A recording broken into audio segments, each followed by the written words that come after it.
Salut à tous et bienvenue sur ce nouveau podcast. C'est Tony et comme vous le savez, c'est toujours un grand plaisir pour moi de vous retrouver pour démarrer cette nouvelle semaine ensemble. Pour tous ceux qui ne me connaîtraient pas et qui me découvriraient aujourd'hui avec ce podcast, je suis lotisseur, marchand de biens, investisseur et je vis de mes investissements depuis déjà 2018. Ça fera bientôt 5 ans en 2023.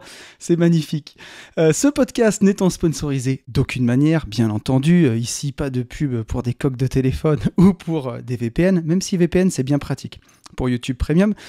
Mais je fais un petit peu de pub au début pour nos propres produits et on a de super produits, à commencer par un livre qui s'appelle Riche de liberté, dans lequel je vous explique comment vous aussi, vous pouvez réussir à atteindre votre indépendance financière grâce à la division foncière en faisant des divisions de terrain, des détachements de parcelles, jusqu'à faire des lotissements complets. La promesse de ce livre, c'est d'arriver à dégager chaque année au minimum 50 000 € de marge pour pouvoir en vivre, pour pouvoir dire ciao patron et passer plus de temps sur ce qui vous plaît vraiment pour faire comme moi. Et ça fait plaisir. Ce livre, il est dispo sur notre site www.abinvest.net/boutique ou alors vous allez sur mon Instagram, vous tapez @unevie-de-liberté et c'est là où vous allez pouvoir me suivre dans mes pérégrinations. Vous verrez, dans les stories à la une, il y a un bel avant-goût. Vous pouvez voir la division foncière en action. Vous pouvez aussi aller sur ma chaîne YouTube, où je publie pas mal maintenant de vlogs, un par semaine, où je montre nos chantiers de division foncière, où on en est un petit peu aussi tout ce qu'on fait. Encore un peu de pub. Si vous avez envie d'aller plus loin avec nous, on a une formation qui est vraiment très complète, qui s'appelle Division foncière expert, pour aller beaucoup plus loin dans ce domaine. Voilà, vous avez plus d'infos dans le lien de ce podcast ou sur notre site www.abinvest.net, un site qu'on a tout refait, qui est magnifique. On a aussi d'autres formations pour apprendre à gérer ses finances perso, pour apprendre à investir en bourse grâce aux ETF, même faire de la crypto en partenariat avec notre pote Max. Et on a aussi une formation qui est exceptionnelle, qui s'appelle Global Invest, qui regroupe toutes ces formations-là, plus 13 heures de contenu inédit, pour apprendre à créer son roadbook, en fait, et apprendre à comment placer ses investissements tout seul, comment construire son chemin jusqu'à la liberté financière. Ça vous donne l'autonomie. Et nous, c'est ça qu'on veut. Voilà. La liberté, c'est aussi l'autonomie. Et après cette longue introduction et cette longue pub, on se retrouve chaque semaine dans ce podcast qui s'appelle comme moi, qui s'appelle lui aussi Une vie de liberté, et dans lequel on apprend à être plus libre dans nos poches. Parce que oui, dans le monde dans lequel on vit, si on veut profiter de tout ce qu'il a à nous offrir, un peu d'argent, ça fait pas de mal, mais on apprend aussi et surtout comment être libre dans sa tête, parce que dans ce domaine, comme SCH, je viens de loin. Ouais, d'habitude, je dis comme Corneille, mais là, SCH aussi, il a une chanson qui s'appelle « Je reviens de loin ». Bah ouais, moi aussi, je reviens de loin. Si on n'est pas libre dans sa tête, croyez-moi, on n'est pas libre, tout court. On va commencer ce podcast, comme on le fait toutes les quinzaines, en remerciant tous les gens qui m'ont mis un commentaire suite au podcast de la dernière quinzaine. Et vous êtes nombreux, donc je vais forcément en oublier, puisque j'ai reçu beaucoup de messages privés, très personnels, que je ne peux pas lire.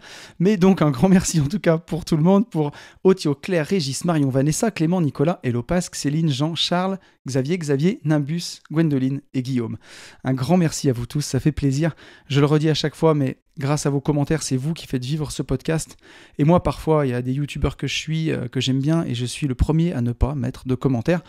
Et je devrais le faire plus souvent parce que j'apprécie énormément quand vous commentez les podcasts. C'est top, ça donne de la matière pour qu'on discute ensemble, que ce soit un échange, que ce soit pas juste tonton qui parle tout seul, même si quand même, on va pas se mentir, c'est un peu ça dans mon bureau. Mais moi, je le vois comme un échange où chaque semaine, on se retrouve dans ce podcast, on discute ensemble. Et moi, c'est ça qui me plaît, c'est qu'il y ait de l'échange. C'est pour ça que la première partie de ce podcast, elle dure aussi longtemps. Elle dure quasiment aussi longtemps que le sujet de la semaine en lui-même. Mais parce que voilà, on discute ensemble, on avance ensemble. On va quand même faire un petit point. On est 2661 sur YouTube. Ça commence à monter tranquillement. Ça ressemble à quelque chose. Si vous n'êtes pas abonné sur YouTube, si vous l'écoutez ailleurs, n'hésitez pas à vous abonner. Ça aide aussi à faire péter la chaîne. Et je publie plein de super vlogs. J'en fais un par semaine. C'est mon petit Luc qui monte ça, qui monte aussi les podcasts. Et qui fait ça aux petits oignons. J'essaye de me casser la tête pour trouver des nouveaux sujets à chaque fois, vous montrer un peu le quotidien, surtout des investissements, de temps en temps des petites capsules un peu plus mindset, mon état d'humeur ou des anecdotes. Donc voilà, n'hésitez pas à aller écouter ça.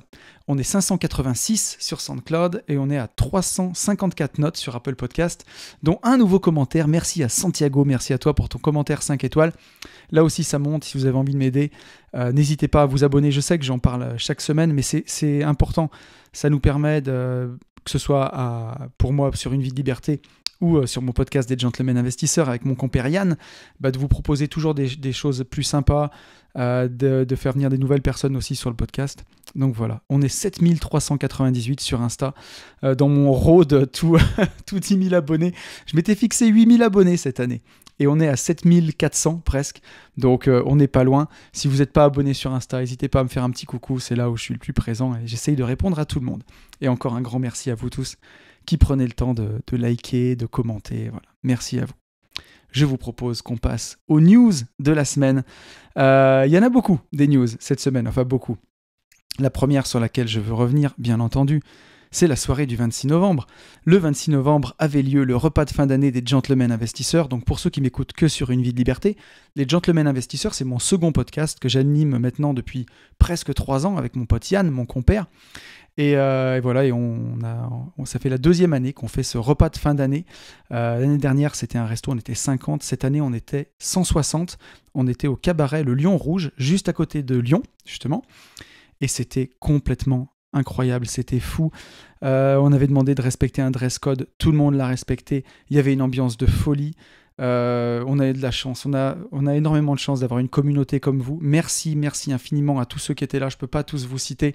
Merci pour les cadeaux que j'ai reçus. Je pense à Philippe qui m'a offert un beau livre sur le Maroc, qui est juste en face de moi, qui était au MMA, qui nous a fait un livre photo qui est fou, et à Krami qui m'a offert un petit carnet. Enfin, voilà, c'est dingue. Merci beaucoup à vous tous. C'était très très sympa et c'était juste fou. On est monté sur scène avec Yann. Si vous voulez voir ça, vous pouvez aller voir le vlog de la semaine dernière.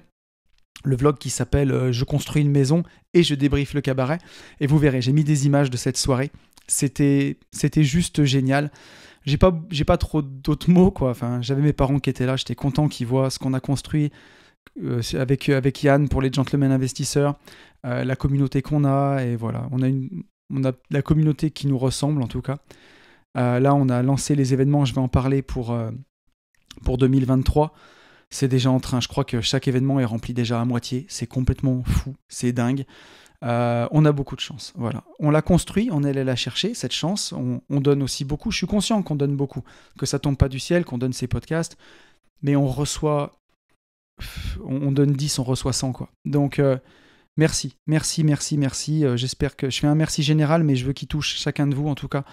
Et juste merci. Je pensais pas vivre des trucs comme ça dans ma vie, donc merci.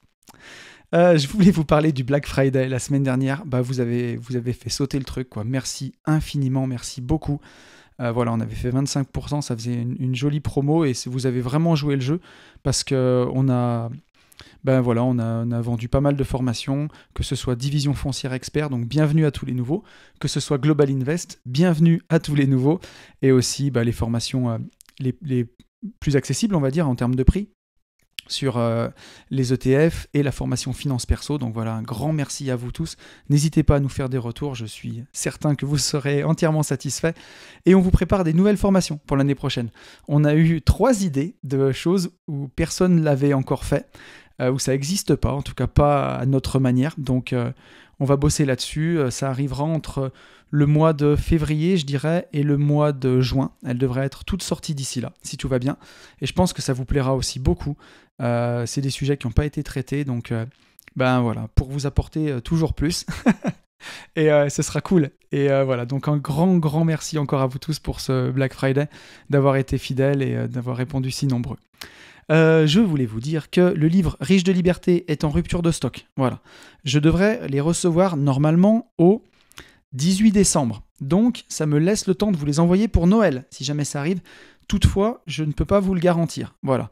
Donc, si vous vouliez offrir Riche de liberté, c'est un bon cadeau d'investisseur, ça, d'offrir Riche de liberté à vos associés ou au pied du sapin.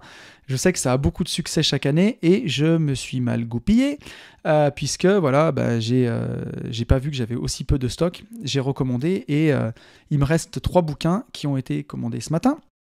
Donc, je suis en rupture. Je les reçois normalement dans une quinzaine, quoi. Voilà, vraiment, je dirais 18, 19, 20 décembre maxi. Donc logiquement, j'ai le temps de vous les envoyer avant Noël, mais je vous promets rien. En revanche, notre 2e livre pour enfants, Chemin pour devenir grand, j'en ai plein, c'est toujours dispo. Donc voilà, n'hésitez pas à le commander. C'est une idée de cadeau de Noël sympa. Premier livre de mindset pour enfants, en tout cas, encore une fois, à notre sauce, vraiment, pour créer le dialogue entre parents et enfants au moment du coucher. Ça peut commencer à l'âge de 3 ans jusqu'à 7, 8 ans, où les enfants peuvent le lire tout seuls. C'est pour démarrer le dialogue.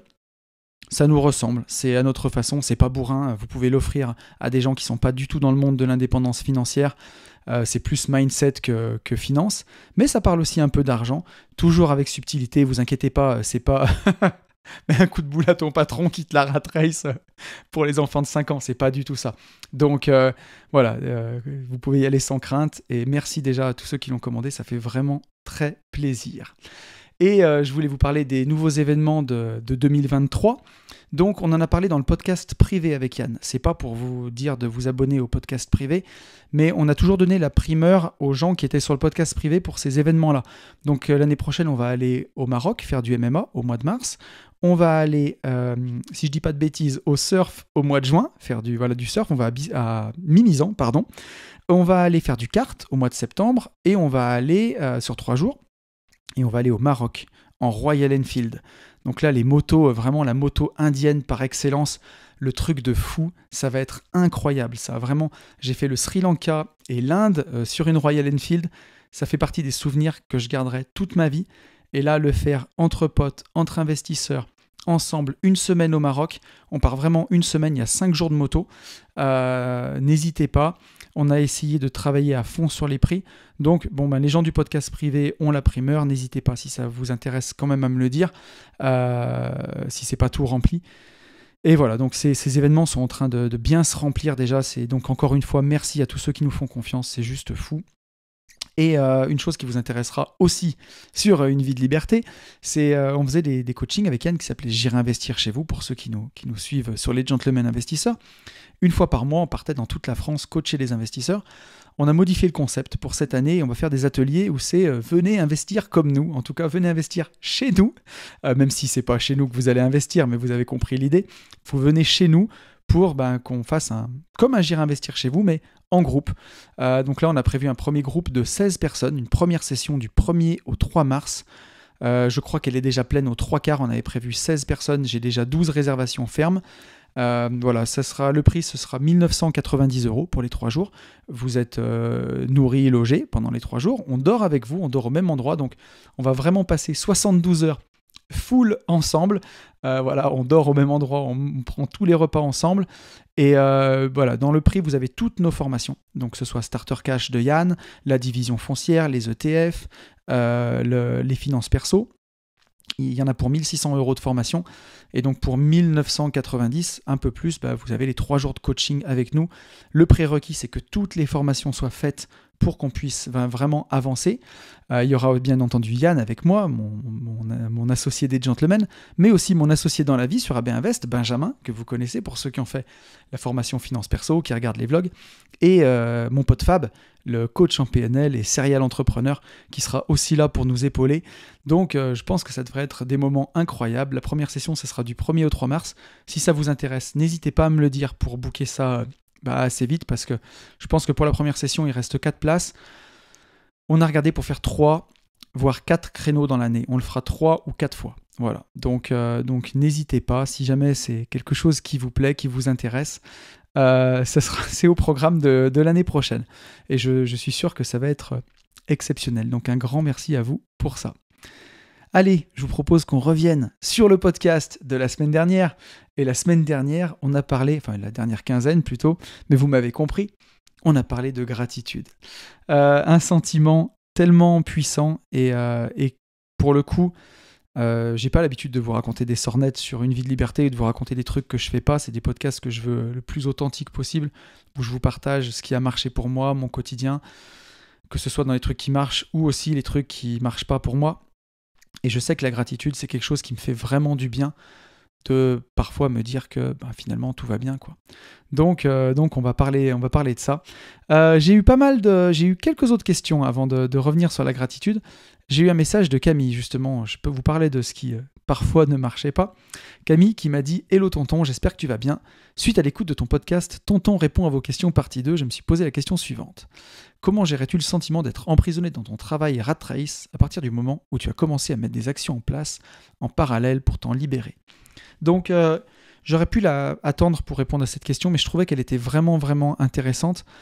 Encore une fois, c'est une question de sens, je te répondrai, Camille. Et pour moi, si vraiment il y a du sens dans ta démarche de quitter ta rat race, tu vois, et vraiment mettre tes actions en place pour atteindre la liberté, alors à ce moment-là, être emprisonné dans ton travail, ça fait partie du processus. Voilà, tu es dans ce travail-là qui va te permettre d'avoir un salaire, qui va te permettre d'investir et qui va te permettre de continuer à avancer. Ça, c'est la théorie. Si maintenant ton travail, il est horrible et tu le détestes, mais que tu peux pas encore quitter ton taf parce que t'as pas assez de revenus passifs, t'es pas assez loin dans l'indépendance financière, et bien sûr, tu as besoin de ton CDI pour investir, à ce moment-là, il vaut mieux changer de taf. Vraiment, vraiment. Plutôt que de subir un truc que tu détestes pendant 3-4 ans, ça va être vraiment compliqué. Et si tu me poses la question à moi de comment j'ai fait, un jour je pourrais vous le raconter en détail si ça vous intéresse, cette histoire, mais à la fin, alors au début, moi j'ai fait vraiment comme toi. Quand j'étais en train de mettre mes actions en place pour quitter ma rat race, pour moi, j'avais un métier où je gagnais quand même plutôt bien ma vie et ça me permettait d'investir assez massivement. Et je me disais, si je change de taf, ça va me faire trop perdre de temps par rapport à ce que je veux faire, donc je m'accroche à ce boulot. En plus, je travaille en famille, vous le savez, donc je voulais pas... Je m'accrochais à ce boulot en me disant ça me permet d'aller plus vite que si je le quitte et que je fais autre chose. Est-ce que j'ai eu raison? Est-ce que j'ai eu tort? Aujourd'hui, quand je vois les leviers que je connais, où finalement, il n'y a pas besoin de tant d'argent que ça pour investir, on peut prendre l'argent des autres pour l'investir, rendre l'argent des autres une fois qu'on a investi et garder la marge, avec des opérations d'achat-revente, je me rends compte que c'est des croyances pas qui sont fausses, mais en tout cas, il faut quand même un peu d'expérience. N'allez pas faire n'importe quoi, il faut un peu d'expérience pour faire ça. Donc, il faut avoir déjà investi, ça ne veut pas dire que, comment dirais-je, que vous pouvez quitter votre taf demain et prendre l'argent des autres pour investir si vous ne l'avez jamais fait. Ça serait à peu près n'importe quoi.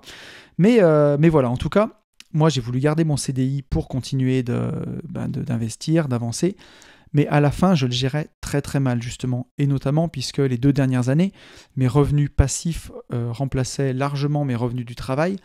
Et du coup, j'étais un peu en roue libre, notamment au niveau de mon humeur. Et comme j'étais chef d'entreprise, avec des salariés qui étaient des ouvriers, où, disons-le, c'était pas toujours facile au niveau du caractère, voilà, comme j'avais entre guillemets plus besoin de mon boulot, j'étais en roue libre, quoi. Donc c'est-à-dire que avant, où je cherchais toujours des solutions, là je répondais. Et il y a même eu une journée où allez, on va raconter ça. Dans les dernières semaines de boulot, on va dire avant que j'annonce mon départ, dans les 2 derniers mois, je suis parti au mois de décembre, le 21 décembre, donc ça devait être au mois d'octobre ou de novembre, il pleuvait.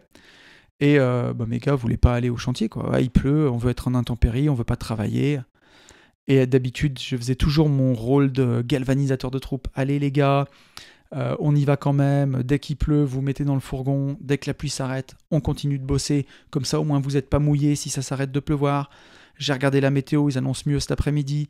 Même si on fait que 3 heures de boulot, c'est pas grave, on aura avancé. Et là, j'en avais tellement marre que j'aurais dit, écoutez, faites ce que vous voulez. Vous faites ce que vous voulez. Si vous n'avez pas envie de travailler, vous ne travaillez pas. Si vous voulez travailler, vous travaillez. En fait, je m'en fous. Je m'en carre. Complet. Si vous me cherchez, je serai dans mon bureau. Je m'en tape. Faites ce que vous voulez. Bonne journée. Et je me suis cassé. Je suis allé me poser dans mon bureau. Jusqu'à ce que j'ai un peu un des chefs d'équipe, le leader, qui vienne et qui me dise « Ouais, Tony, t'es pas comme d'habitude. Qu'est-ce qui se passe Pourquoi ?» Je dis « Mais en fait, vous voulez pas travailler. » Je dis « Moi, j'ai du boulot. J'ai des choses à faire. Si vous voulez pas travailler, qu'est-ce que vous voulez que je vous dise ? Travaillez pas. Faites comme vous voulez. » Et il y avait 2-3 chefs d'équipe qui étaient dans le bureau et je leur avais dit mais faites comme vous voulez. Je dis moi aujourd'hui si je veux j'arrête demain, je ferai autre chose. Si vous voulez couler votre propre navire, faites-le. Qu'est-ce que vous voulez que je vous dise ? Il y a un moment. Donc tu vois, c'est pas une attitude de chef d'entreprise responsable. En tout cas, sur le coup, c'est un truc qui te soulage. Mais dans le fond, c'est pas une attitude de chef d'entreprise responsable. Mais j'étais tellement excédé des salariés, de cette pression, de cette mentalité, de tout ça, que j'étais complètement en roue libre. Donc Il faut éviter d'en arriver à ce point-là parce que c'est agréable pour personne, parce que c'est pareil, derrière 3 connards, tu vois, qui faisaient chier ce jour-là, il y a quand même la plupart des salariés qui sont des mecs bien, qui sont pères de famille, qui ont besoin de leur travail pour nourrir leur famille. Et c'est pas parce que leur patron, il a quitté la rat race ou il est en train de la quitter et qu'il leur dit foutez-vous en roue libre, je m'en fous. C'est pas très responsable, tu vois. Et au final, c'est des actions qu'aujourd'hui que je ferai plus, ou en tout cas, je me mettrai plus dans des situations comme ça où il y a tellement de non-sens que t'en viens à répondre des trucs aussi incroyables, tu vois. Mais je me mettrai plus dans des situations pareilles. Mais voilà, donc il vaut mieux quitter ton boulot avant de péter un plomb. C'est mieux pour tout le monde. Voilà, je pense. Donc n'hésite pas à changer de taf si vraiment ça va pas, et pour que la contrainte soit moins forte, et que ton nouveau taf, même si c'est pas la panacée et que c'est pas le taf de tes rêves, te permette de tenir jusqu'à ce que tu aies vraiment ton indépendance. Allez, merci Camille, on continue. On a un message de Mugen qui me dit « Salut tonton Mindset, j'espère que mon message te trouvera en forme. » Écoute, ça va pas trop mal. Dans un de tes précédents podcasts, tu diabolisais à juste titre TikTok et ses contenus à faible valeur ajoutée, tout en captant l'attention seulement quelques secondes sans développer des idées construites. Partageant moi-même ce point de vue, je souhaite te partager une petite vidéo qui te permettra de voir que des alternatives semblent se développer. Curieux d'avoir ton avis ou de te voir peut-être développer cette idée dans un prochain podcast. Donc voilà, donc j'ai regardé la vidéo, je peux pas vous la montrer là tout de suite, mais en gros c'est une vidéo qui expliquait que le TikTok chinois est bien différent du TikTok occidental et américain, quoi. Sur le TikTok chinois, jusqu'à l'âge de, dans la vidéo que je dise pas de bêtises, de 15 ans, ils peuvent pas avoir accès à toutes les vidéos à la con. C'est que des vidéos avec des expériences scientifiques, des documentaires sur les animaux, des documentaires sur la planète, des leçons d'histoire. Et voilà ce que le gouvernement chinois... Alors bon, le gouvernement chinois n'est pas un modèle de liberté, on va pas se mentir non plus. En tout cas, voilà ce qu'eux, ils préparent pour leur nation et pour leurs gamins. Ils leur préparent des cours d'histoire, des cours des expérimentations scientifiques. Et nous, ce qu'on leur prépare, c'est des chats qui font de la muscu, des chats qui fument des cigares, des mecs qui se mettent des coups de marteau. Enfin, voilà, bref. TikTok, quoi. Et donc... il posait la question à la fin de la vidéo aux enfants chinois quel était leur rêve et leur métier de rêve et le métier le plus prestigieux qu'ils pensaient faire. Et leur réponse était astronaute. Et quand ils ont demandé aux petits Américains, leur réponse c'était influenceur. Donc...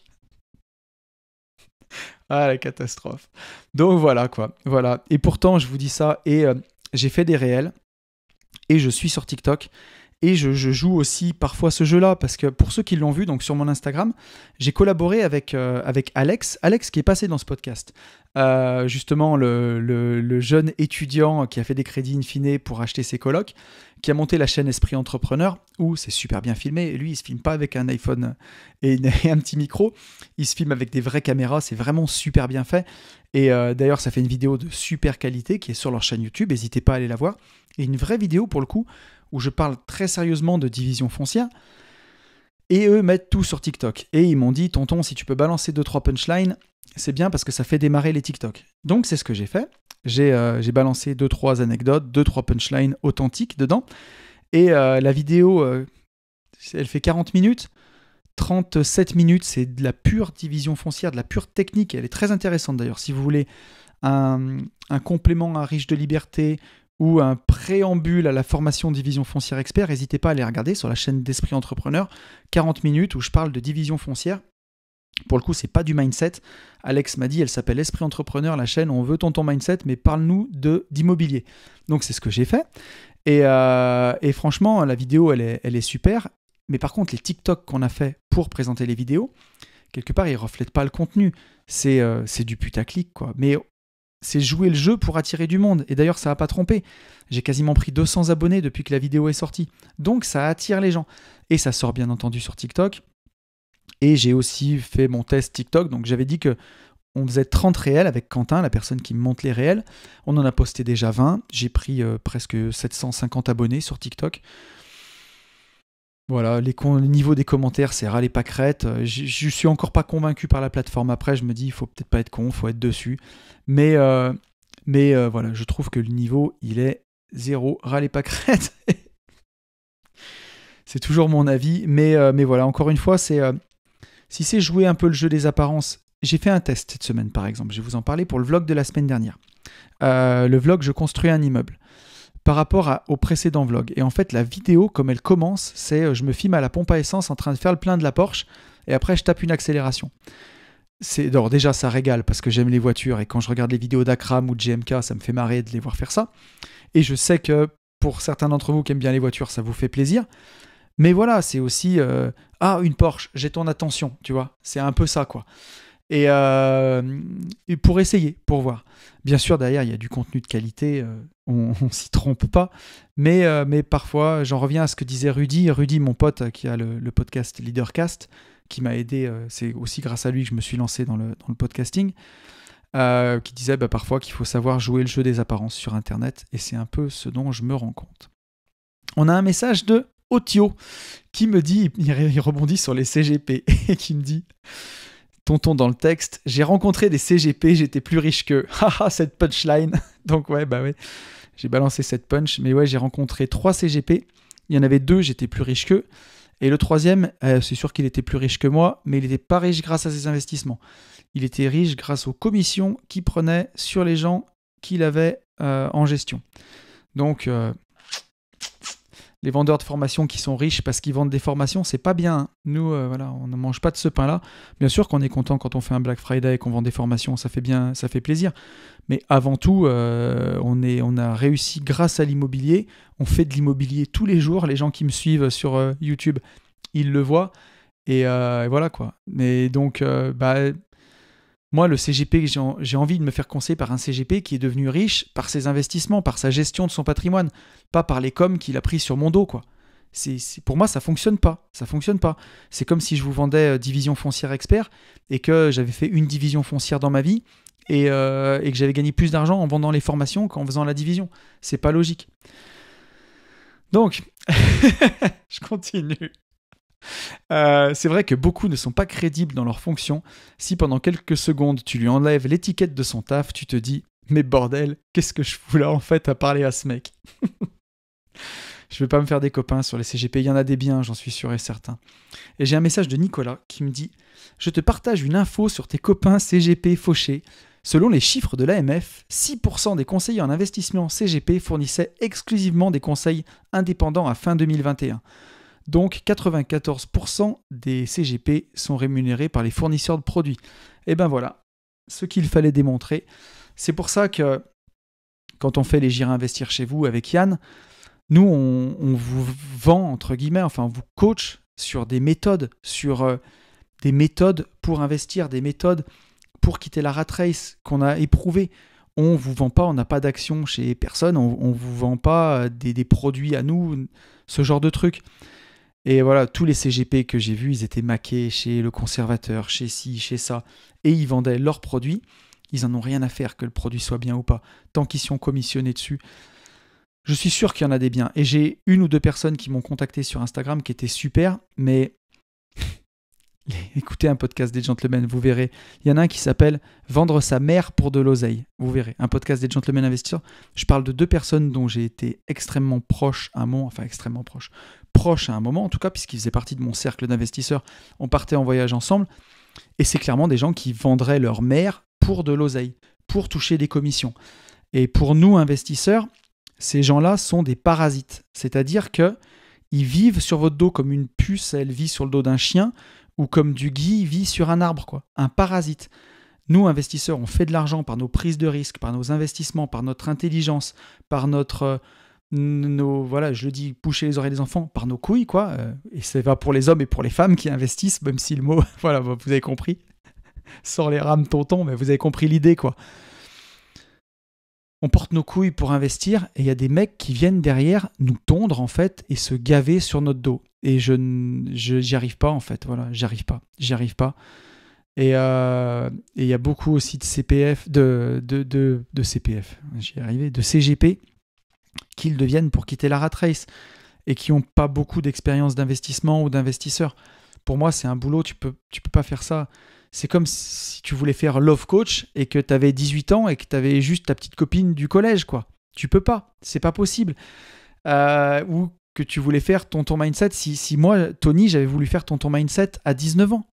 non, ben, tonton, s'il veut avoir un peu d'expérience et un peu de sagesse, eh ben, faut qu'il ait au moins 40 piges, quoi. Et j'espère que j'en aurai un peu plus avec le temps.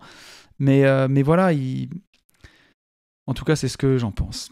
Et vous me partagerez votre avis en commentaire, j'en serais ravi. On a un message de Claire. Claire qui m'a dit « Salut Tony, étant psy, j'ai un peu bugué sur ton discours. Quel psy ne voit son patient que 40 minutes? Ces 40 minutes hebdomadaires, et ce pendant des semaines, soit au final bien plus que les 2-3 heures que tu décris. C'est un travail au long cours, c'est pas comparable à la PNL en fait. Et la séance est volontairement courte pour que le patient aille à l'essentiel. Si tu as 2 heures, surtout chaque semaine, tu pars dans tous les sens. Bref, le métier de psychologue ou de psychothérapeute est réfléchi, encadré. Même si j'entends que tu préfères la PNL, pas de souci. C'est juste que ce n'est pas du tout comparable, on ne travaille pas ni sur les mêmes choses, ni de la même manière. Alors Claire, je voulais surtout pas te vexer, d'autant plus que j'ai beaucoup de respect pour les psys, puisque j'en ai un notamment qui m'a aidé. Mais je parlais juste de mon expérience. Et des psys, j'en ai vu beaucoup, j'ai calculé dans ma vie, j'en ai vu 6 en tout, à différentes étapes de ma vie. Certains, je les ai vus 3-4 séances, d'autres, notamment une m'a suivi plus de 2 ans, tu vois. Et voilà, et justement, 40 minutes, je trouvais que c'était très très court. Comme tu dis, aller à l'essentiel, pour créer un climat de confiance avec le thérapeute, déjà se sortir de ce qu'on avait juste avant si on était un peu inquiet, arriver dans la séance, commencer à se détendre, voilà, au bout de 30 minutes où tu commences vraiment à dire ce que tu as sur le cœur, il te reste plus que 10 minutes, quoi. Donc pour moi, c'était un peu le problème. Et justement, la deuxième chose que tu dis, c'est que ces 40 minutes hebdomadaires pendant des semaines. Et des semaines, justement, c'est aussi un peu ça le problème, c'est que pour notamment une psy avec qui une psy chez qui je suis resté pendant 2 ans, j'avais quand même un peu l'impression à la fin d'être son client, quoi. Je lui payais sa petite rente de 70 balles toutes les 3 semaines, tous les 15 jours, 3 semaines, et que je voulais savoir quand est-ce que ce serait la fin de notre travail, en fait, quand est-ce qu'on allait vraiment avancer. Et quand est-ce qu'on pourrait se quitter, quoi. Le but, c'est pas de faire une thérapie qui dure 3 ans. C'est à un moment, je veux aller mieux, quoi. Enfin, c'est comme si on investissait dans un appartement, on faisait des travaux, puis on le mettait jamais en loc. En fait, on faisait toujours des travaux, et on le met jamais en loc. La métaphore pétée, mais bon, vous avez compris l'idée. Mais pour moi, c'est qu'il y a un moment où le travail doit être fini. En tout cas, on avance jusqu'à une étape. Ensuite, on évolue tout seul. On n'est jamais arrivé dans la vie, on est bien d'accord. Mais il y a un moment où tu rencontres des nouvelles difficultés, là tu refais peut-être appel à un thérapeute, et ainsi de suite. Mais tu ne peux pas avancer avec tout le temps un thérapeute comme ça avec toi. Il y a un moment où il faut lâcher la rambarde, il faut essayer d'avancer tout seul, et ainsi de suite. Donc je suis d'accord que le métier il est réfléchi, encadré.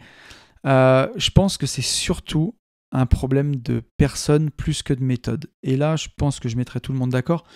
La psy que moi j'ai vue pendant 2 ans, aujourd'hui, si je dois repenser à tout ça avec un peu de recul et que je le vois avec mes yeux de tonton de maintenant, pour moi, cette personne, elle avait tout simplement pas résolu ses propres problèmes. Je pense qu'elle avait un gros problème de manque de confiance en elle, cette personne en tout cas, et qu'elle pouvait pas m'aider à résoudre certains de mes problèmes parce qu'elle les avait pas résolus elle-même, elle n'avait pas résolu elle-même les siens.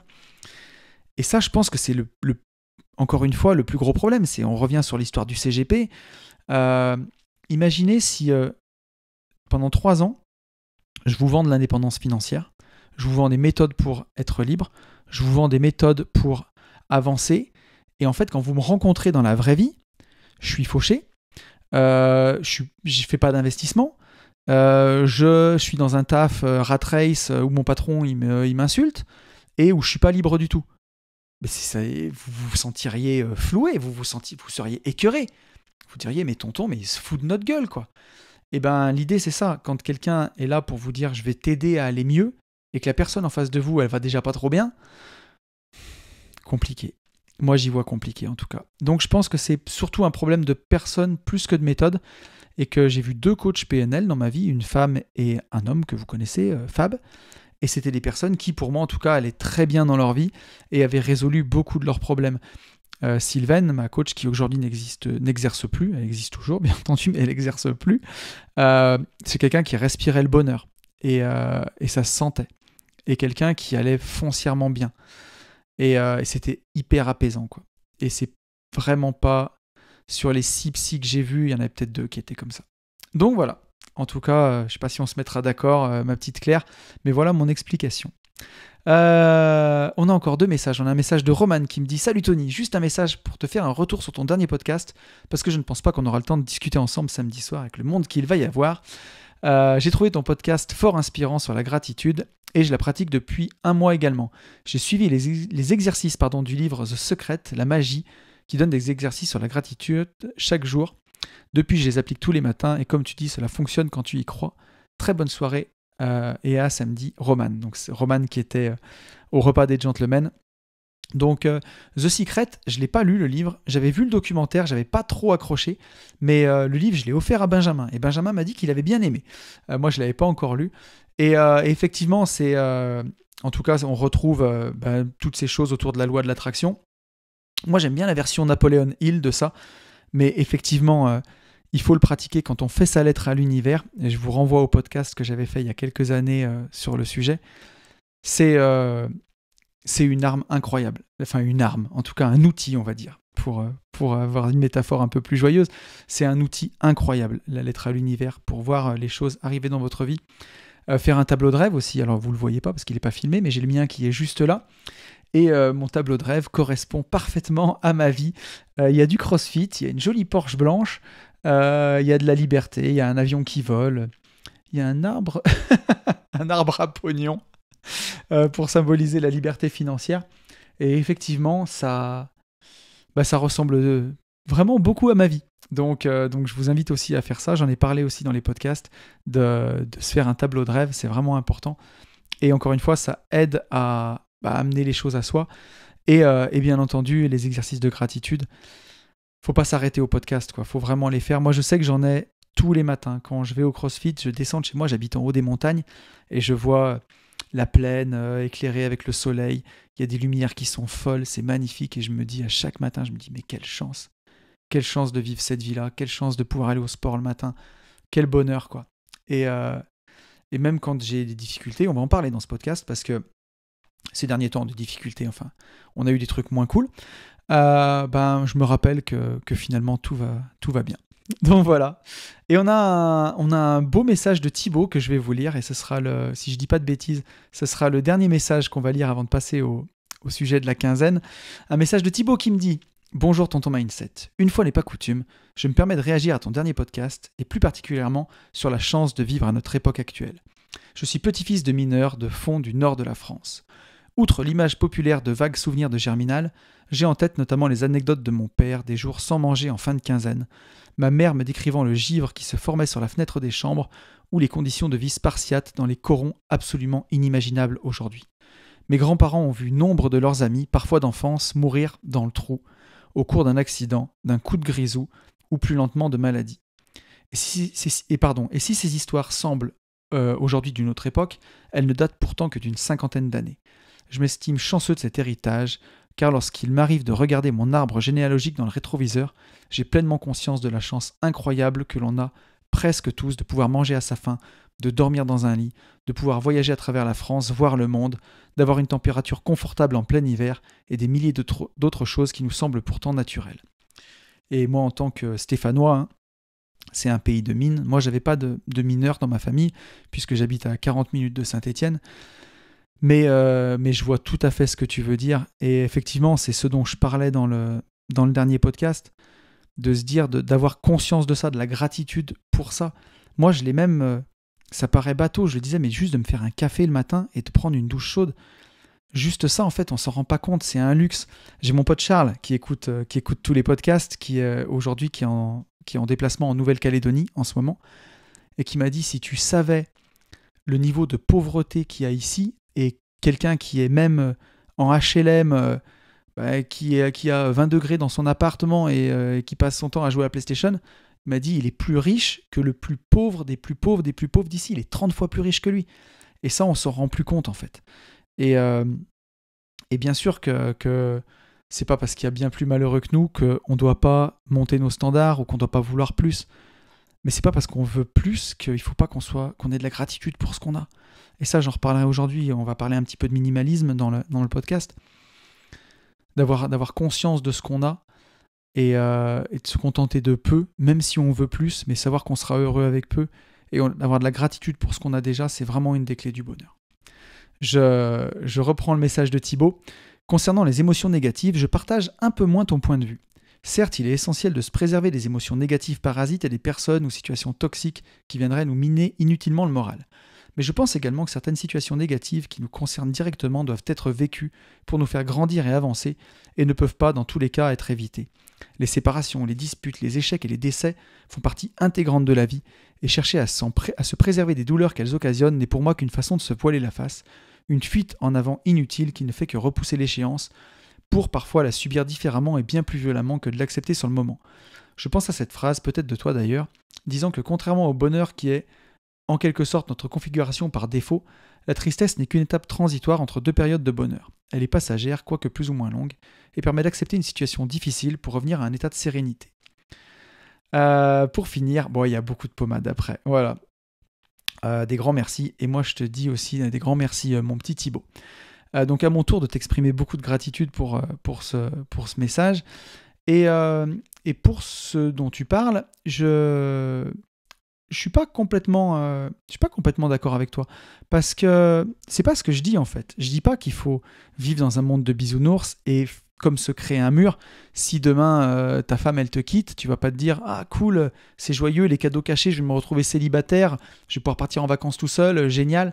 C'est pas ça. Et d'ailleurs à la suite d'un accompagnement PNL, quand tu es vraiment libéré, ou en tout cas que tu te libères un peu de tes élastiques, tu vis les périodes de bonheur beaucoup plus intensément, mais je te garantis que les périodes de malheur, tu les vis aussi beaucoup plus intensément. Et il y a des choses que je partage pas sur ce podcast. Tu vois, j'ai ma grand-mère qui est très malade, par exemple, en ce moment. J'ai du mal à voir les cadeaux cachés, tu vois. Après, je me dis que elle a fait aussi sa vie et que voilà, la vie, elle s'arrête aussi à un moment et qu'elle s'arrêtera peut-être plus ou moins tôt et que c'est pas facile. Et j'aurais beaucoup de peine et beaucoup de tristesse aussi, et je la vivrais pleinement, crois-moi, tu vois. Et c'est pas ça. C'est pas ce que je dis. Quand je dis, c'est surtout de se préserver des gens négatifs et essayer aussi que ces périodes de tristesse, tu les vives, mais qu'elles te mangent pas, tu vois. Qu'elles viennent pas empiéter petit à petit sur ton bonheur à long terme. Parce que quand tu nous dis que le bonheur, c'est la configuration par défaut, dans l'époque dans laquelle on vit, je suis pas sûr. J'ai l'impression qu'il y a beaucoup de gens qui sont, pour moi, 80% des gens en configuration par défaut, ils sont, dans le meilleur des cas, taciturnes, dans le pire des cas, malheureux, et qu'ils ont des petits moments de bonheur parfois. C'est quand tu as beaucoup travaillé sur toi, et je suis content pour toi si c'est ça, et quand tu travailles beaucoup sur ta gratitude, oui, au bout d'un moment, ton bonheur, ça devient ta configuration par défaut, t'es heureux de nature. J'ai l'impression que je tends vers ça, moi en tout cas en ce moment. Je suis plutôt heureux de nature, et des moments, j'ai des périodes tristes, et je vais pas dévoiler toute ma vie privée, mais on a récemment dans notre entourage subi un grand malheur, et je peux te dire que voilà, à l'enterrement, j'ai vécu pleinement ma tristesse, tu vois. Et voilà. Et après, j'avais de la gratitude d'être en vie, j'avais de la gratitude de ce qui restait, et ça m'empêche pas d'être hyper triste. Donc bien entendu que on vit les périodes tristes pleinement, c'est pas ce que je dis, mais c'est que passer ce temps de la tristesse, il y a des gens qui vont s'enfermer dedans, et c'est à ce moment-là, au moment où on sent qu'on s'enferme dans la tristesse, une fois qu'on a bien pleuré, c'est là on essaye de voir les cadeaux cachés et on essaye de se reconstruire. C'est ce que je voulais dire. Donc je pense qu'on n'est pas foncièrement en désaccord, c'est juste que c'est toujours une question de réglage, quoi. Bien sûr que si tu te dis ah cool, j'ai perdu un proche, cadeau caché, moi je suis encore vivant, c'est génial. Ça tient pas debout, ça a aucun sens, tu vois. Mais même moi, personne n'y croirait à un truc pareil. Et là, je suis d'accord avec toi. C'est se construire un mur pour se protéger de ses émotions, ne pas vivre les trucs, et c'est n'importe quoi. Mais on n'est vraiment pas en train de parler de ça, quoi. Donc encore un grand merci à toi, Thibaut, et je vous propose de passer au sujet de la quinzaine. Le sujet de la quinzaine, on va fêter un peu les 3 ans du podcast. Et on va les fêter de la manière suivante. On va voir un peu dans quel état d'esprit j'étais il y a 3 ans, quand j'ai lancé ce podcast. Et aujourd'hui, qu'est-ce qui a changé dans mon mindset, où j'en suis après 3 ans de liberté. Parce que voilà, une vie de liberté à fêter, alors même 4 ans de liberté, c'est juste que j'ai lancé le podcast en fin de première année. Mais une vie de liberté à fêter, c'est 3 ans au mois d'octobre. Et oui, 3 ans déjà, c'est c'est juste complètement fou. J'arrive pas à y croire que au début, pendant en tout cas la première année et demie, ce podcast est sorti de façon hebdomadaire sans jamais s'arrêter. Et depuis maintenant 1 an et demi, c'est tous les 15 jours, pardon. Et que les Gentlemen Investisseurs, ça sort aussi toutes les semaines. Puis là, on est passé à un par semaine public, un par semaine privé. Mais en tout cas, ça fait 3 ans qu'il y a un podcast de moi qui sort sur les ondes, quoi qu'il arrive, que ce soit Une vie de liberté ou les Gentlemen. Et je me dis que c'est dingue d'avoir été aussi régulier. Des fois, je me dis comment j'ai fait pour trouver le temps de faire tout ça, parce que j'ai eu des joies, j'ai eu des peines pendant ces moments-là. J'ai eu des moments où j'étais parfaitement euphorique et heureux, des moments où c'était peut-être un peu plus difficile de s'y mettre. Mais quoi qu'il en soit, on s'est accompagnés, en tout cas, pendant ces 3 ans. Et ce podcast, il m'a emmené partout. Il m'a emmené sur scène, dans des séminaires, devant des centaines, voire même si on additionne tout, des milliers de personnes. Incroyable. Il m'a emmené aux 4 coins de la France pour aussi des coachings. J'ai découvert la France comme je ne l'avais jamais découvert ces 2 dernières années en tout cas. J'ai voyagé partout. Il m'a emmené aux 4 coins du monde. En voyage, que ce soit dans les voyages qu'on a organisés ou les voyages avec d'autres investisseurs. Il m'a emmené en Grèce 2 fois, aux Canaries, en Martinique, en Pologne, au Maroc 2 fois, à Cuba, en Espagne, en Italie, en Angleterre, bref, de partout ces 3 dernières années. C'est une aventure humaine incroyable et merveilleuse, quoi. Et donc, je voulais revenir un peu avec vous sur la genèse de ce podcast, mon état d'esprit à l'époque, et puis qu'ensemble, on voit qu'est-ce qui a changé dans mon état d'esprit, si ce que je racontais dans les premiers podcasts il y a 3 ans, est-ce que c'est toujours valable ou est-ce que ça a changé ? Je trouve que c'était intéressant de faire ça. Donc, la genèse de ce podcast, comment j'en suis arrivé à me mettre derrière le micro ?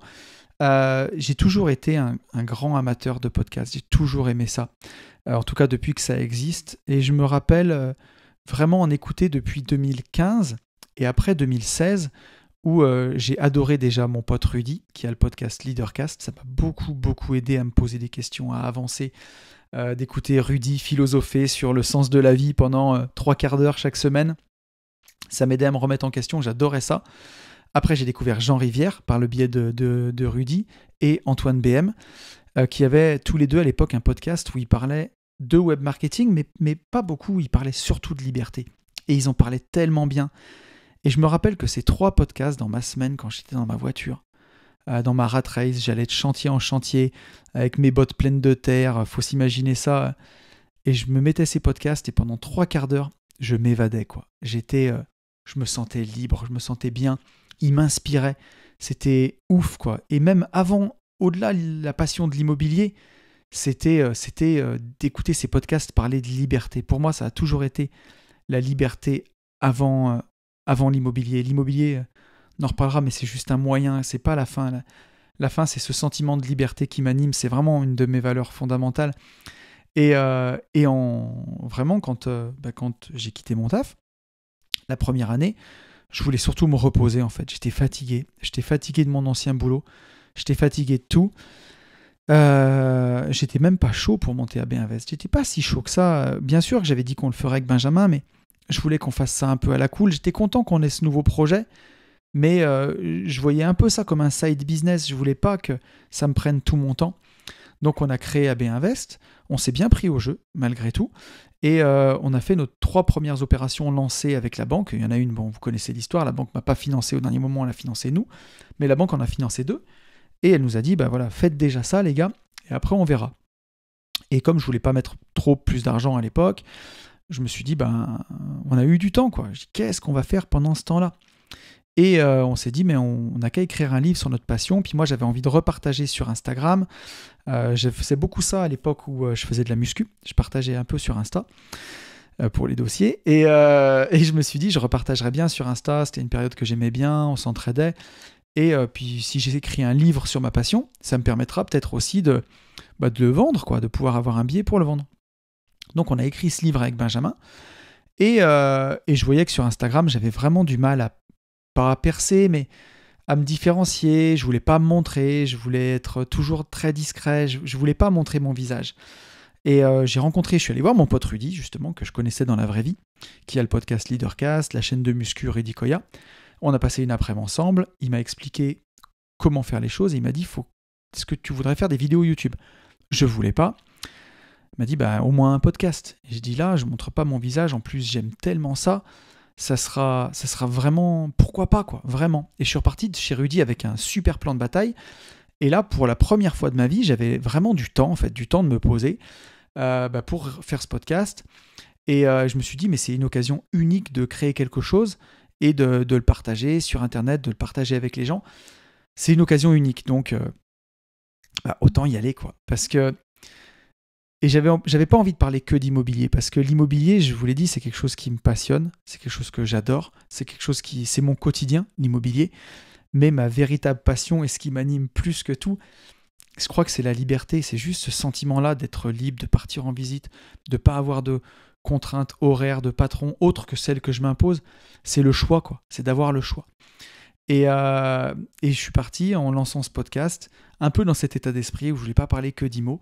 Et d'ailleurs, quand on a créé les Gentlemen avec Yann, ça m'a bien arrangé parce que je me suis dit, dans celui-là, je pourrais parler que d'immobilier, business. Et dans l'autre, je ferai un peu des deux. Un peu de liberté financière, un peu d'indépendance financière, un peu aussi d'investissement, mais surtout de l'état d'esprit, du mindset, ce qui me passionnait, quoi. Et quand je réécoute les podcasts du début, j'ai fait cet effort. Donc déjà, je passe le côté pas naturel que je trouve sur vraiment les premiers. Je trouve que c'est pas naturel, c'est difficile à écouter, mais bon, c'est pas grave. Mais bon, en tout cas, ils ont bien plu. Et si mes conseils de l'époque, je trouve qu'ils restent toujours valables, en tout cas, je trouve qu'il y a des choses qui reviennent, notamment le regard des autres, des choses comme ça. Et je me rends compte que mon regard sur tout ça, il a quand même évolué en 3 ans, et encore heureux que j'ai changé. Et donc on va voir comment j'ai changé.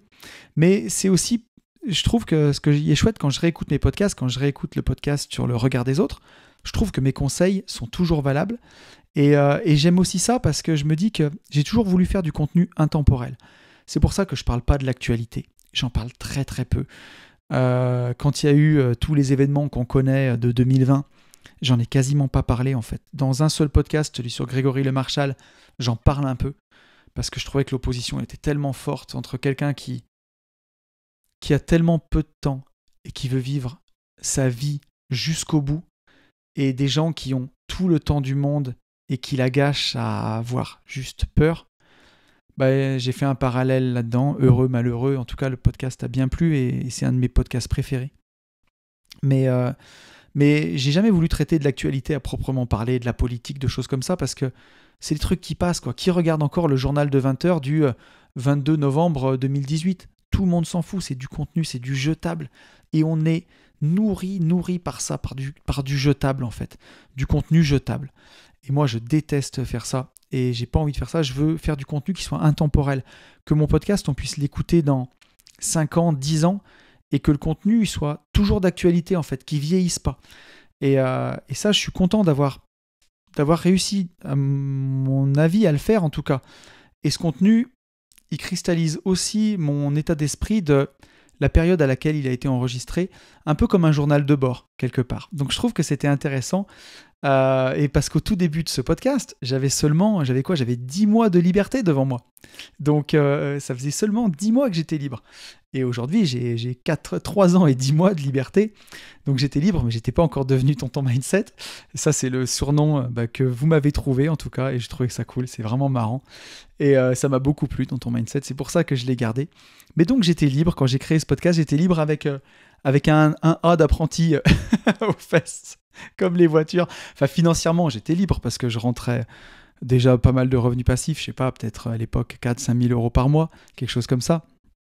Mais voilà, avec 4 ans de liberté vraiment dans les pattes, je peux faire un bilan de ce qui a changé dans mon mindset, de ce qui a évolué.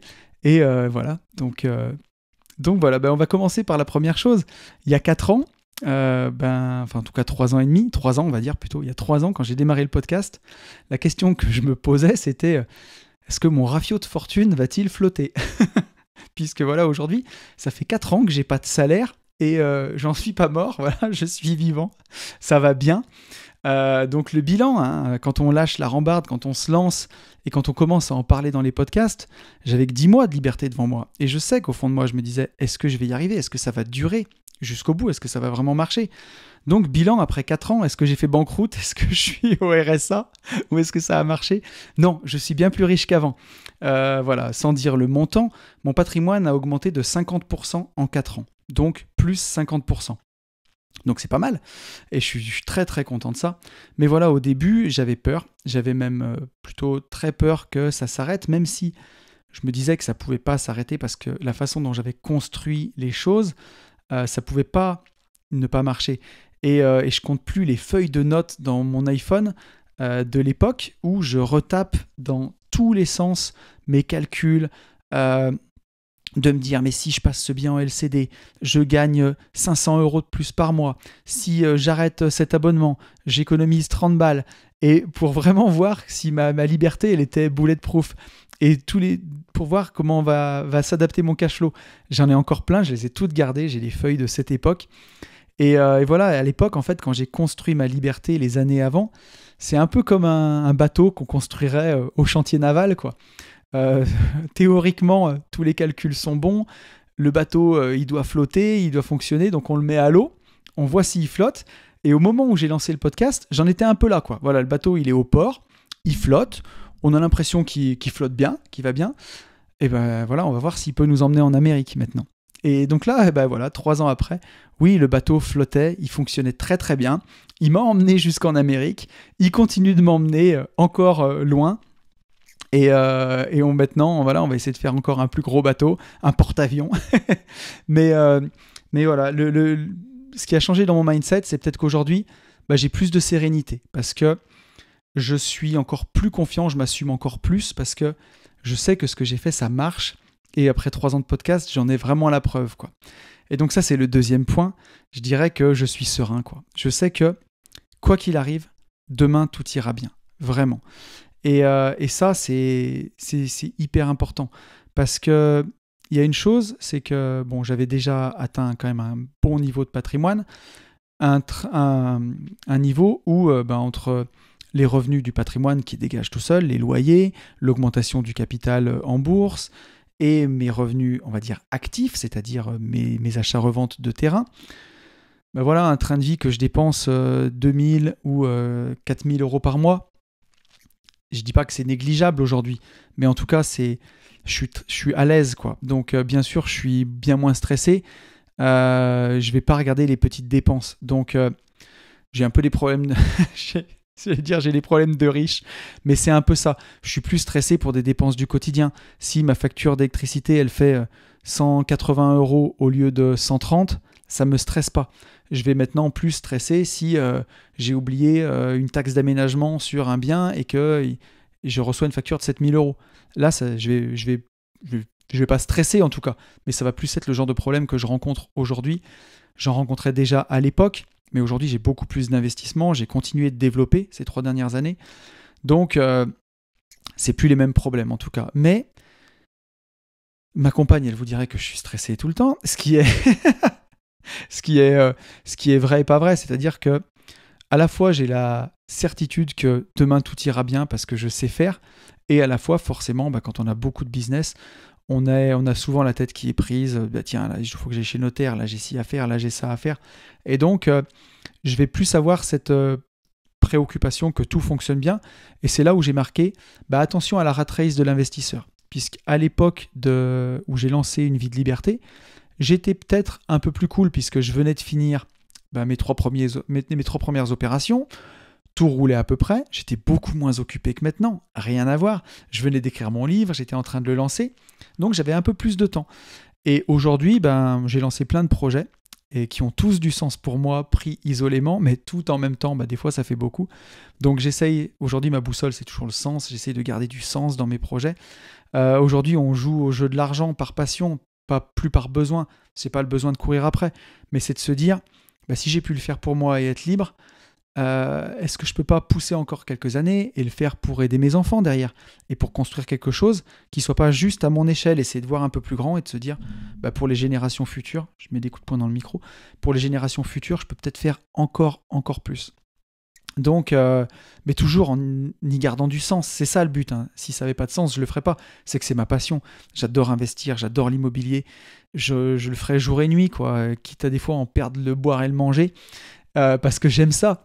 Mais voilà, donc c'est un mélange de beaucoup de projets, ou à l'époque où j'en avais peut-être un petit peu moins, et d'être malgré tout beaucoup plus serein, alors qu'à l'époque, j'étais peut-être encore un peu inquiet que voilà, mon rafio de fortune, qui finalement s'avérait être un beau paquebot, ne flotte pas complètement, quoi. Donc j'avais ça.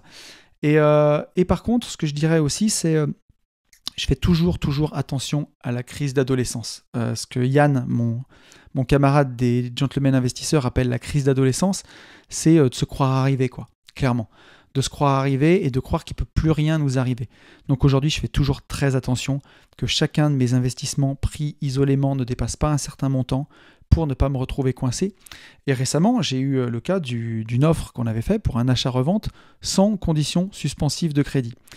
Et sur cette opération-là, c'est une division de maison avec une démolition de garage. Et en fait, à la prévente, ça ne fonctionne pas parce que comme le garage n'est pas démoli, les gens ne veulent pas acheter la maison parce qu'ils ont peur de savoir à quoi ça va ressembler une fois le garage démoli. Et tant que le garage n'est pas démoli, on ne peut pas accéder au terrain à l'arrière qui sera vendu sans passer par la maison, ce qui perturbe les gens. Et ce qui fait que l'affaire, elle traîne. Et donc, on se retrouve à devoir acheter sans avoir vendu, donc sans financement. Et à débourser une belle somme. Voilà, je ne vais pas dire tous les montants non plus, mais c'est une somme, c'est une belle somme, c'est autour de 400 000 €, voilà, pour ne pas le dire. Donc voilà, on sait faire aujourd'hui, hein. On sait acheter ce genre de bien tout de suite sans le faire financer. Mais il ne faut pas qu'il y en ait 3 ou 4 comme ça qui arrivent, parce que c'est l'indépendance financière, mais c'est pas non plus Jeff Bezos, quoi. Donc on peut assumer certains montants, on peut pas assumer tous les montants. Et donc ça remet les idées en place. Des offres sans condition de financement, j'en ai fait 3 qui sont passées. Il y en a 2 où ça s'est passé nickel, on a pu financer au bon moment, les faire passer. Et celle-là, malheureusement, l'affaire est toujours excellente, je la remets pas en cause, c'est juste qu'elle prend un peu plus de temps. Mais voilà, il faut la débourser cash, c'est le jeu du marchand de biens. Mais justement, faire attention à la crise d'adolescence, à pas se croire arrivé et à pas balancer des offres dans tous les sens, parce que on est très vite remonté, mais on est aussi très vite redescendu.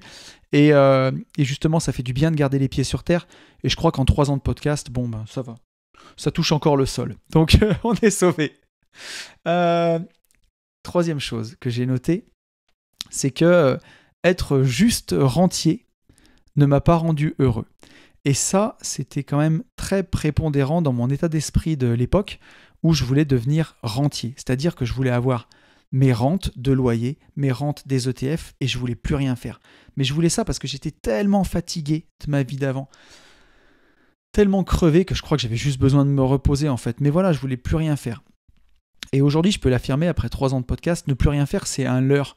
Même si vous avez beaucoup d'argent, je ne vous parle pas d'une vie, une indépendance financière à 2 000 € par mois. Si je vous donne une indépendance financière, visez large, 20 K par mois, 20 000 € par mois qui tombent tous les mois.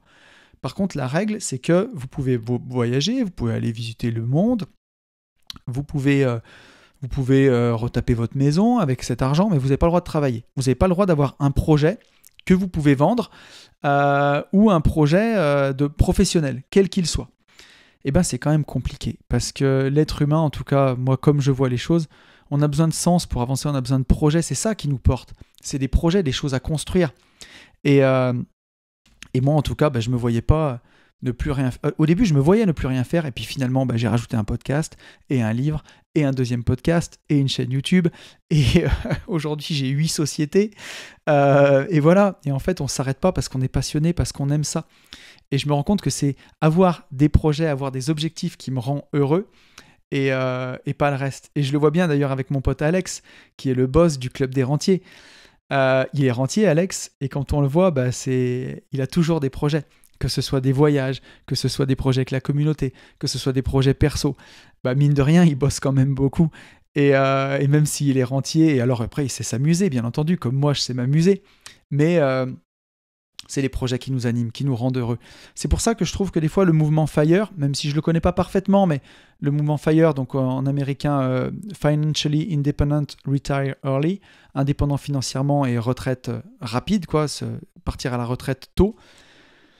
Une fois qu'on le vit dans la vraie vie, surtout si vous l'avez à 2500 € par mois, peut-être qu'il y a des gens que ça suffit à 35 ans de faire des balades en forêt et d'aller au parc le matin et de lire des bouquins.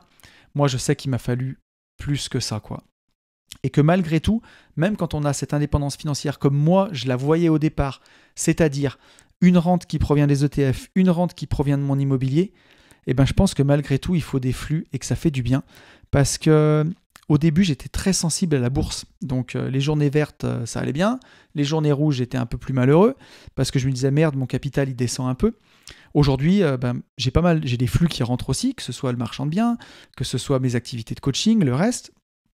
Et du coup, ça fait que je sais que j'ai des flux qui tournent en permanence et que la bourse soit verte ou rouge. Moi, de toute façon, j'achète tous les mois et je me dis que sur le long terme, je serai gagnant. Donc, qu'elle soit verte ou rouge, que ce soit négatif ou positif, ça me fait rien, quoi. Voilà, je le vis vraiment nickel. Et voilà. Donc les flux, je trouve que ça fait du bien au moral. Et puis ça tient en forme mentalement de développer des projets, d'avancer, que ce soit faire du coaching en partageant avec les gens, que ce soit continuer d'avoir des nouveaux investissements, arbitrer les anciens. Vraiment intellectuellement, je trouve que c'est vraiment, vraiment hyper important. Le 4e petit point que j'ai noté, où est-ce que j'en suis avec le minimalisme ? Puisque au début d'une vie de liberté, il y a 3 ans, je parlais beaucoup de ce sujet-là. J'avais interviewé Luc, mon petit Luc qui monte les podcasts, qui a un podcast sur le minimalisme justement, et j'en parle un peu moins, mais c'est pas pour ça que je le suis plus. Où est-ce que j'en suis justement dans le minimalisme ? Eh ben, j'ai toujours une plutôt petite maison, puisque ma maison elle fait 115 mètres carrés, voilà, c'est pas immense. Hein. Je pourrais habiter dans beaucoup plus grand, je pourrais avoir une maison de 200 mètres carrés, financièrement ça serait pas un problème, mais j'en ai pas du tout envie, puisqu'elle est ultra inspirante, elle est fonctionnelle, elle est vite propre, et au moins comme ça elle est tout le temps propre. Par contre, elle est très chouette, je suis en train de faire une piscine, j'ai un carport pour mes voitures, j'ai un garage super propre où je peux rentrer ma voiture, la mettre à charger. Elle est très fonctionnelle, il y a la climatisation, il y a vraiment beaucoup de confort, il y a le chauffage par le sol, j'ai énormément de confort à la maison, mais je veux pas grand. Donc je suis resté minimaliste là-dessus. J'ai toujours un seul ordi, mon MacBook avec lequel j'enregistre mes podcasts, avec lequel je fais tout. J'ai toujours un seul téléphone, mon iPhone 13 là, qui est en train de me filmer en même temps que je vous parle. J'ai un petit micro pour mes vlogs qui est sur l'iPhone en backup. J'ai toujours mon même micro pour les podcasts. J'ai rien de superflu. En tout cas, dans ma technique, j'ai rien de superflu. Et d'ailleurs, j'adore parce que quand je pars en voyage, j'ai mon petit sac à dos où j'ai mon Mac, mon ordi et mon micro de vlog. Et j'ai mon petit sac à cabine où j'ai juste mes vêtements. Et je suis toujours minimaliste là-dessus. Par contre, voilà, je veux du matériel qui soit vraiment de qualité. Et ça, c'est quelque chose, c'est une petite digression, mais dont je me suis rendu compte, je veux pas du tout être limité par la technique. Donc là, je me suis acheté le dernier MacBook Pro avec la puce M2. C'est incroyable comme ça va vite. C'est trop bien. Je l'allume, je travaille. Mon iPhone, il est pareil, il est dernier cri. Alors, c'est pas le dernier, mais c'est l'avant-dernier, mais ça va très très bien. Quand je veux faire une story, par exemple, en famille, aujourd'hui, je fais une story, c'est 1 minute et demie pour l'enregistrer, pour la publier, et après, je retourne avec ma famille. Si j'avais un téléphone tout pourri qui marche pas, ça me prendrait 4-5 minutes. Et quand on fait 3 stories par jour, c'est du temps. Un ordinateur qui met 5 minutes à s'allumer, c'est l'enfer en fait. C'est juste l'enfer. C'est du temps perdu et c'est du temps qu'on passe pas en famille. Donc voilà, je veux des trucs qui marchent très très bien parce que si on ne perd ne serait-ce que 10 minutes par jour à cause d'un téléphone qui marche mal ou d'un ordi qui marche mal, sur une semaine c'est 1 heure, sur un mois c'est 4 heures. Enfin... Sur une vie, c'est colossal, donc je veux des choses qui fonctionnent bien et rapides. Pour les vêtements, j'ai toujours peu de vêtements. Voilà, je suis resté quand même assez minimaliste sur toutes ces choses-là. Par contre, j'ai une Porsche, voilà, j'ai 2 voitures et une moto. Et je suis conscient que c'est un plus. C'est en ça où j'en reviens sur la gratitude. J'ai énormément de gratitude d'avoir la Porsche. Chaque fois que je monte dedans, je me dis que c'est incroyable, que j'ai trop de chance. Trop de chance, façon de parler, vous m'avez compris. Mais qu'elle tue et que c'est trop bien. Mais voilà, si demain je l'ai plus, c'est pas grave. C'est un plus. Voilà, c'est vraiment un plus. Et voilà, je me rends compte qu'au début du podcast, justement, j'étais entre le minimalisme et le frugalisme. Aujourd'hui, je pense que je suis vraiment plutôt minimaliste. À l'époque, j'étais plutôt frugaliste. Il y avait peut-être une part d'hypocrisie, de me dire que ma liberté financière, elle était peut-être pas si assise que ça. C'est pour ça que je voulais pas de deuxième voiture. Aujourd'hui qu'elle est plutôt assise, je me suis pas acheté 15 ordi, je me suis pas acheté une maison de 300 mètres carrés. Par contre, je me suis acheté ce qui comptait vraiment pour moi, une voiture de sport. Et je suis vraiment passionné, donc je sais qu'un jour elle sera revendue, il y en aura d'autres, et ainsi de suite, parce que c'est ça qui m'éclate. Et le voyage, bien sûr, j'ai voyagé partout. Mais voilà. Mais donc, je pense qu'il y avait aussi une part d'hypocrisie, pour être honnête, où on se dit, est-ce que mon indépendance financière, elle est assez forte pour que je puisse me le permettre? Et donc, quand on a plus de moyens, peut-être qu'on est aussi plus honnête. Donc, sur ma maison, je sais que je pourrais acheter plus grand. J'ai pas envie d'acheter plus grand. Là, on va faire des beaux bureaux sur AB Invest. Vous le verrez quand vous les verrez. On se refuse rien. On fait des choses qui seront vraiment chouettes. Mais voilà, pour chez moi, je voulais pas quelque chose de grand. Et donc voilà où j'en suis, en tout cas avec le minimalisme. Je le suis resté, même si j'en parle un peu moins. Et c'est quelque chose qui me rend vraiment heureux d'avoir juste mon micro, mon pied, mon téléphone, de me dire que le jour où je veux me filmer, j'ai pas 15 caméras, j'en ai une seule, et que je peux tout faire finalement avec peu. C'est vraiment une énorme liberté dans la tête. Au début, je parlais beaucoup de méditation dans ce podcast. Et j'en parle beaucoup moins, voire plus du tout. Donc où j'en suis aujourd'hui avec la méditation? J'ai énormément médité pendant des années, peut-être pendant 2 ans. Je crois que j'ai pas raté une séance. Aujourd'hui, je médite beaucoup moins. Je médite peut-être, déjà quand je suis en J'irai investir chez vous, je médite peut-être entre 2 et 3 fois par mois. Donc finalement, c'est très peu, c'est 1 jour sur 10. Et c'est un tort parce que je sens que ça me ferait beaucoup de bien de recommencer à le faire. Donc je sais que c'est un tort de ne pas le faire. Par contre, je l'ai remplacé par quelque chose que je trouve vraiment très puissant. Je l'ai remplacé beaucoup par le sport, où justement au CrossFit, je pense qu'il y a dans les WOD, en tout cas quand on s'entraîne, il y a une part méditative à des moments où j'ai le sentiment que j'ai vraiment pensé à rien à part mon effort, et aussi et surtout par la visualisation. Et les séances de méditation que je fais plus, je les ai remplacées par de la visualisation. Aujourd'hui, je visualise quotidiennement. Ça, j'en ai parlé sur le podcast de ce début d'année, de celui sur Napoleon Hill. C'est vraiment quelque chose de très, très puissant, la visualisation. Je le fais énormément aujourd'hui. Je m'entraîne à visualiser ce que je veux voir arriver dans mon futur. Et aujourd'hui, c'est fou, quoi. J'ai attiré énormément de choses dans ma vie et je veux continuer de le faire, donc je visualise les choses que je veux voir arriver. Et voilà, j'ai un peu remplacé aujourd'hui la méditation par la visualisation. Je parlais beaucoup du regard des autres dans ce podcast, et aujourd'hui j'ai marqué « Je ne suis, entre guillemets, presque plus préoccupé par le regard des autres ». Et donc ça, c'était important de le rappeler. Je crois que dans les premiers podcasts, il y a 2 podcasts sur le regard des autres. Donc je me suis dit, je ne les ai pas tous réécoutés. Je me suis dit à l'époque, ça devait être quand même vraiment prégnant pour moi. Il y en a un sur le syndrome de l'imposteur et un autre sur vraiment le regard des autres. Et donc déjà à l'époque, c'était pour aider les gens et j'avais déjà quand même beaucoup dépassé ça. Mais pas complètement, parce que je faisais des podcasts où je ne me filmais pas. Aujourd'hui, je me filme. Je ne faisais pas de facecam sur Instagram. Aujourd'hui, je le fais. Je ne le montrais pas au grand jour, quoi. Et donc souvent, vous le savez, c'est le cordonnier le plus mal chaussé. On ne fait pas un podcast de développement personnel quand on est naturellement doué là-dedans et qu'on est super bon, parce que si c'est naturel, on n'a quasiment rien à apprendre, quoi. Vu qu'on le fait naturellement, on le fait quand on était nul et qu'on s'est bien amélioré, et je pense que c'est quand même le cas. Donc c'était quand même un peu présent ce regard des autres pour moi. Je pense que ça devait être vraiment présent puisque voilà, à l'époque je faisais du podcast, pas de la vidéo. Vis-à-vis de ma famille, c'était quand même compliqué de montrer ce que je faisais sur Internet. J'osais pas en parler. Par exemple, l'écriture de mon livre, je l'ai longtemps caché à beaucoup de gens, notamment à mes potes par exemple. Je le cachais aux agents IMO avec qui je travaillais. Et quand ils le découvraient, ou que je faisais des podcasts qui comprenaient que c'était moi, même si je ne montrais pas mon visage, ou qui comprenaient que j'avais écrit un livre, j'avais peur que ce soit jugé. Et voilà, donc je sais qu'au tout début d'une vie de liberté, c'était compliqué.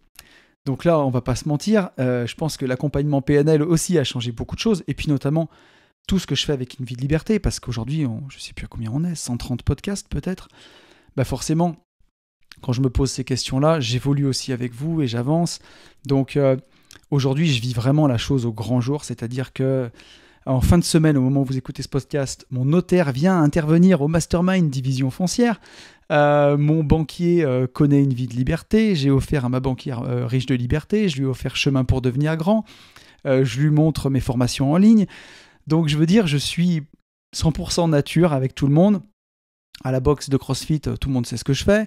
J'en parle librement. Je veux dire, j'ai plus de tabou sur mon activité. Et je pense que je ne suis presque plus préoccupé par le regard des autres. Voilà. J'ai l'impression, en tout cas, il en manquera toujours un petit peu, forcément, parce qu'on n'est jamais arrivé complètement. Il reste quelques traces. Mais dans l'ensemble, je pense que je suis libéré de ça. C'est quelque chose qui a évolué pour moi ces 3 dernières années. Et la dernière chose que je voulais partager avec vous dans ce podcast, j'ai marqué comme ça, « Je ne vis pas non plus la fleur au fusil » dans mes notes. Et en fait, c'est un petit peu ça. C'est que j'ai toujours eu conscience que le temps était vraiment précieux. Et ça, je pense qu'en 3 ans, j'en ai pris encore plus conscience. Puisque aujourd'hui, je suis à l'aube de mes 41 ans. À l'époque, j'étais à l'aube des 38, si je ne dis pas de bêtises, oui, parce qu'il s'est passé 3 ans. Donc voilà, j'avais 37 ans quand j'ai commencé ce podcast. Je savais que le temps était précieux parce que c'est pour ça que j'avais voulu quitter la rat race pour passer du temps avec mes enfants. Et quand je vois toutes les activités qu'on a et tout ce qu'on fait, je vois à quel point les années défilent. J'arrive pas à y croire que ça fait 3 ans qu'on se connaît, 3 ans qu'on est ensemble, 3 ans qu'on fait ce podcast. Et je sais que la vie, elle passe en un éclair et qu'il faut en profiter. Donc c'est comme ça que je l'ai noté. Je ne vis pas non plus la fleur au fusil, c'est-à-dire que c'est pas parce que je suis, entre guillemets, indépendant financièrement, rentier, appelez ça comme vous voulez, que je reste oisif à attendre que le temps passe. Au contraire, j'ai conscience que le temps, il est hyper précieux. Et voilà, et que prévoir, c'est réussir. Et donc du coup, pour l'année 2023, par exemple, j'ai calé mon année entière. C'est-à-dire qu'on a calé les dates des 4 voyages avec les gentlemen investisseurs, on a calé les dates des 4 coachings de groupe de venez investir avec nous. J'ai calé toutes les dates des vacances scolaires avec mes enfants, par exemple, puisque je les ai malheureusement qu'1 semaine sur 2. Donc j'ai calé la date au mois de février, par exemple. J'ai rien pris. Je l'ai calée d'ores et déjà, elle est bloquée. Et cette année, je pense qu'on va partir en Guadeloupe avec les enfants. Et pour moi, c'est hyper important. On pourrait se dire, mais t'es rentier, mec, t'as l'indépendance financière, freestyle, cool.